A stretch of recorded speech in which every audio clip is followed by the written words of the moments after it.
নমস্কাৰ আপোনালোকে চাবলৈ আৰম্ভ কৰিছে জেডি নিউজৰ বিশেষ অনুষ্ঠান prime time of the day. আজি দেশৰ লগতে ভাৰতৰ বিভিন্ন প্ৰান্তৰ পৰা কেইবাটাও গুৰুত্বপূৰ্ণ খবৰ যুগুত কৰা হৈছে। তাৰে ভিতৰত প্ৰথমটো খবৰেই হৈছে এটা বহুতেই বেছি গুৰুত্বপূৰ্ণ খবৰ। এবাৰ নিজ সংগঠনৰ ৰোষত পৰিছে শৃংখল চলিহা। শৃংখল চলিহাক বিশ্ৰাম দিলে এবাৰ বীৰ লাচিত সেনাই। আৰু এই সন্দৰ্ভত সবিশেষ তথ্য চাওঁ আহক। অতি উগ্ৰ মন্তব্য কৰি নিজ সংগঠনৰ ৰোষত পৰিছে এবাৰ শৃংখল চলিহা। শৃংখল চলিহাক বিশ্ৰাম দিলে অৱশেষত বীৰ লাচিত সেনাই। সংগঠনৰ সকলো কাৰ্যসূচীৰ পৰা শৃংখলক বিৰত থাকিবলৈ নিৰ্দেশনা প্ৰদান কৰিছে এতিয়া বীৰ লাচিত সেনাই। ইয়াৰ লগতে সংবাদ মাধ্যম সামাজিক মাধ্যমৰ পৰাও বিশ্ৰাম প্ৰদান কৰা হৈছে শৃংখল চলিহালৈ। পৰিয়ালৰ লগত সময় অতিবাহিত কৰিবলৈ পৰামৰ্শ প্ৰদান কৰিছে এতিয়া বীৰ লাচিত সেনাই। বীৰ লাচিত সেনাৰ কেন্দ্ৰীয় সমিতিয়ে দিছে এই কঠোৰ পৰামৰ্শ। আগন্তুক এমাহলৈ দলৰ কোনো কাৰ্যসূচীতে অংশগ্ৰহণ কৰিব নোৱাৰিব শৃংখল চলিহাই। এনেদৰে এতিয়া জোখতকৈ বেছি কথা কোৱাৰ কাৰণে নিজ সংগঠনৰ ৰোষত পৰা দেখিবলৈ পোৱা গৈছে শৃংখল চলিহাক। পৰৱৰ্তী খবৰটো হৈছে আগন্তুক 15 আগষ্টৰ ভিতৰত উজনি অসমৰ পৰা সকলো মিয়াই গুচি যাব লাগিব। চিন্তন বৈঠক পাতি 20টাকৈ জাতীয় জনগোষ্ঠীয় সংগঠনে এই বৃহৎ মন্তব্য কৰা পৰিলক্ষিত হৈছে। আৰু এই সন্দৰ্ভত সবিশেষ তথ্য চাওঁ আহক। পুনৰ জনাইছোঁ, উজনি অসমৰ পৰা সকলো সন্দেহজনক নাগৰিক অবৈধ লোক আঁতৰি যাব লাগিব। 15 আগষ্টৰ ভিতৰত ত্যাগ কৰিব লাগিব উজনি অসম। চিন্তন বৈঠকত 11টাকৈ প্ৰস্তাৱ গ্ৰহণ কৰি বান্ধি দিলে সময়সীমা। অসমত কেৱল থলুৱা খিলঞ্জীয়াৰ প্ৰভুত্বহে থাকিব পাৰিব। খিলঞ্জীয়াৰ প্ৰভুত্ব থকা অসম গঢ়াৰ স্বাৰ্থত অবৈধভাৱে থকা সকলো সন্দেহযুক্ত নাগৰিকক চিনাক্ত আৰু বিতৰণ কৰিব লাগিব। ইয়াৰ উপৰিও জনজাতীয় সংগঠনে কয় যে অসমৰ ভোটাৰ তালিকাৰ পৰা সন্দেহযুক্ত নাগৰিকৰ নাম অতি শীঘ্ৰে কৰ্তন কৰিব লাগে আৰু এই উচ্ছেদৰ বিৰুদ্ধাচৰণ কৰা লোকসকলক ৰাষ্ট্ৰদ্ৰোহ আইনৰ অধীনত গ্ৰেপ্তাৰ কৰিব লাগে। এনেদৰে এতিয়া 20টাকৈ জাতীয় জনগোষ্ঠীয় সংগঠনে চিন্তন বৈঠক পাতি বান্ধি দিছে চৰ্ত আৰু সময়সীমা।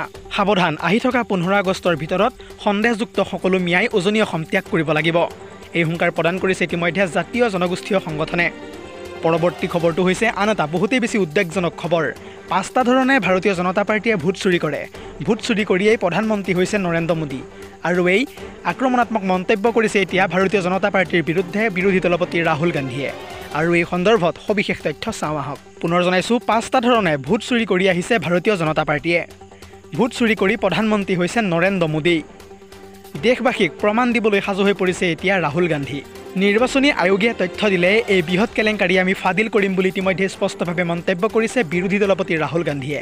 ইয়াৰ উপৰিও ৰাহুল গান্ধীয়ে কয় যে নিৰ্বাচন জিকিবলৈ বিজেপিয়ে সৃষ্টি কৰিছে 11,965টা ডুপ্লিকেট ভোটাৰ। প্ৰায় 40,000 ভুৱা ঠিকনা ব্যৱহাৰ কৰা হৈছে নিৰ্বাচন প্ৰক্ৰিয়াত। মাত্ৰ এটা ঠিকনাতেই পঞ্জীয়ন কৰা হৈছে 10,452টাকৈ ভোটাৰক। ইয়াৰ উপৰিও 4,132টা ভোটাৰৰ ত্ৰুটিপূৰ্ণ ফটো ভোটাৰ লিষ্টত সন্নিৱিষ্ট হৈছে বুলি ইতিমধ্যে উল্লেখ কৰিছে বিৰোধী দলপতি ৰাহুল গান্ধীয়ে। ৰাহুল গান্ধীৰ মতে বেংগালুৰু চেণ্ট্ৰেল লোকসভা আসনত 1 লাখ ভোট চুৰি কৰিছে বিজেপিয়ে। এনেদৰে এতিয়া ভাৰতীয় জনতা পাৰ্টীৰ বিৰুদ্ধে আক্ৰমণাত্মক মন্তব্য কৰিছে বিৰোধী দলপতি ৰাহুল গান্ধীয়ে। পৰৱৰ্তী খবৰটো হৈছে আন এটা বহুতেই বেছি গুৰুত্বপূৰ্ণ খবৰ। এবাৰ অসমীয়া যুৱ মঞ্চই অখিল গগৈৰ বিৰুদ্ধে সৰব হৈ কেইবাটাও বিস্ফোৰক মন্তব্য কৰিছে। অসমীয়া যুৱ মঞ্চই এই সন্দৰ্ভত কয় যে মিয়াৰ দৰে অনা অসমীয়াই বিচৰা নাই মিয়ালেণ্ড আৰু সেই খিলঞ্জীয়া মুছলমানসকলক সুৰক্ষা দিয়াৰ 1 নম্বৰতেই আছে অখিল গগৈ। এনেদৰে এতিয়া তীব্ৰভাৱে মন্তব্য কৰিছে অখিল গগৈৰ বিৰুদ্ধে অসমীয়া যুৱ মঞ্চই। অসমীয়া যুৱ মঞ্চই এই সন্দৰ্ভত মন্তব্য কৰি কয় যে আমি বাৰে বাৰে মিয়াক কৈ আছোঁ, উজনি অসম সোনকালে ত্যাগ কৰক। আমাৰ ধৈৰ্যৰ বান্ধ ছিঙি গৈছে। যদিহে সন্দেহজনক মিয়াই উজনি অসম ত্যাগ নকৰে তেন্তে আমি আইন হাতত তুলি ল'বলৈ বাধ্য হ'ম।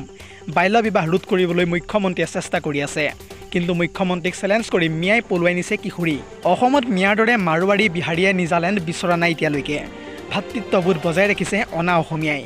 বাংলাদেশী সুৰক্ষা দিয়াৰ নামত এইবাৰ 1 নম্বৰতে আছে অখিল গগৈ। ৰাজনৈতিক মুনাফাৰ বাবে অখিল গগৈয়ে চুমা খাই মিয়া প্ৰেম দেখুৱাইছে। আৰু এই মিয়া প্ৰেমৰ প্ৰত্যুত্তৰ অখিলক 26ত শিৱসাগৰৰ জনতাই দিব। অখিল গগৈ সাহসত মিয়াই পলুৱাই নিছে এতিয়া হিন্দু যুৱতী। অখিল গগৈয়ে এই কাম কৰাৰ পিছতে নিজকে অসমীয়া বুলি চিনাকি দিয়ে। অসমীয়া মানুহৰ বিপদৰ সময়ত অখিল গগৈয়ে মিয়াৰ পক্ষ লয়। অখিল গগৈয়ে নিজকে অসমীয়া বুলি পাহৰি গৈছে এতিয়া। খিলঞ্জীয়া মুছলমানৰ সৈতে আমি ভাতৃত্ববোধ বজাই ৰাখিছোঁ, কিন্তু মিয়াক আপোনালোকে কোনোপধ্যেই আশ্ৰয় নিদিব। এই ৰণ মুখ্যমন্ত্ৰীৰ নহয়, অসমীয়া জাতিৰহে। সংবাদমেলত অসমীয়া যুৱ মঞ্চই কৰিলে এনেদৰে তীব্ৰভাৱে মন্তব্য। পৰৱৰ্তী খবৰটো হৈছে আন এটা বহুতেই বেছি গুৰুত্বপূৰ্ণ খবৰ। এবাৰ হিমন্ত চৰকাৰৰ বিৰুদ্ধে আছুৱে সাব্যস্ত কৰিলে উত্তাল প্ৰতিবাদ। পুনৰ জনাইছোঁ, হিন্দু বাংলাদেশীৰ গোচৰ প্ৰত্যাহাৰক লৈ আছুৱে সাব্যস্ত কৰিলে উত্তাল প্ৰতিবাদ। হিন্দু বাংলাদেশৰ বোজা অসমে নলয় বুলি হুংকাৰ প্ৰদান কৰিছে এতিয়া আছুৱে দাহ কৰিলে চৰকাৰী নিৰ্দেশৰ প্ৰতিলিপি। গুৱাহাটী শ্বহীদ ন্যাসত প্ৰতীকী প্ৰতিলিপি দাহ কৰা কাৰ্যসূচী ইতিমধ্যে আৰম্ভ হোৱা পৰিলক্ষিত হৈছে। জিলাই জিলাই আঁচুৱাই লৈছে এতিয়া প্ৰতিবাদী কাৰ্যসূচী। বিদেশী ন্যায়াধিকৰণৰ পৰা হিন্দু বাংলাদেশীৰ গোচৰ প্ৰত্যাহাৰ কৰা হৈছে বৰ্তমান সময়ত। হিমন্ত চৰকাৰে 2014 চনৰ 31 ডিচেম্বৰৰ পূৰ্বে অহা অমুছলমানসকললৈ নাগৰিকত্ব দিয়াৰ সিদ্ধান্ত গ্ৰহণ কৰিছে এতিয়া ৰাজ্য চৰকাৰে। ৰাজ্য চৰকাৰৰ এই সিদ্ধান্তৰ বিৰুদ্ধে আঁচুৱাই প্ৰতিবাদী কাৰ্যসূচী ৰূপায়ণ কৰা পৰিলক্ষিত হৈছে। News desk report, ZD news.